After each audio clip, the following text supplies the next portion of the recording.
Hello guys, welcome to my channel. তো আজকে চলে এলাম এই দাদার বাড়ির থেকে মাছগুলো ফিশগুলো আনার পর এই নিয়ে 3 টাইম ওয়াটার চেঞ্জ হচ্ছে।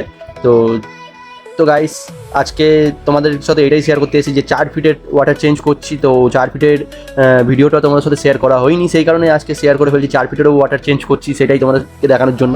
তো যাই হোক গাইস, আজকে 1 সপ্তাহ পর আমি প্রত্যেক সপ্তাহে সপ্তাহে ওয়াটার চেঞ্জ করি। তো আজ 1 সপ্তাহ হয়ে গেছে, তো তাই ভাবলাম ওয়াটারটা চেঞ্জ করে দিই। অনেক জলটা মানে ওয়াটারটা ঘোলা ঘোলা লাগছে, সেই কারণে আমি ওয়াটারটা চেঞ্জ করে ফেললাম। তো আমি পুরো 50% ওয়াটার নামিয়ে দিয়েছি, কারণ 1 সপ্তাহ পর আমি যে ওয়াটার চেঞ্জ করছি। আর আমি বুঝতে পারছি যে এখন ওয়েদারটা একটু খারাপ আছে। তো কোনো সময় ঠিক থাকে, কোনো সময় খারাপ থাকে।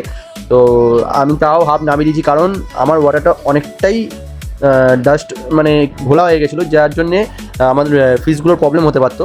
তো আমি সেই কারণেই ওয়াটারটা 50% নামিয়ে দিয়েছি। 50% নামিয়ে আমি ওয়াটারটা চেঞ্জ করছি। আমি জানি এই ভিডিওটা দেখার পর অনেকে অনেক রকমের কমেন্ট করবে যে 50% ওয়াটার নামাতে নেই 20-30 এই ওয়েদারে। তো আমি বুঝতে পারছি এই ওয়েদারে 20% বা 30% নামানো উচিত। আমি 50% নামিয়েছি, আমার ওয়াটারটা অনেকটাই ঘোলা হয়ে গেছিলো। তো যাই হোক গাইস, আজকে ওয়াটার চেঞ্জ করছি, তা তোমরা সাথে থাকো, দেখতে থাকো যে ওয়াটারটা চেঞ্জ করা অবধি। কারণ পুরোপুরি ভিডিওতে নেই, শুধু জাস্ট 50% নামিয়েছি আর জল ফিল আপ করছি, এই ভিডিওটাই আছে।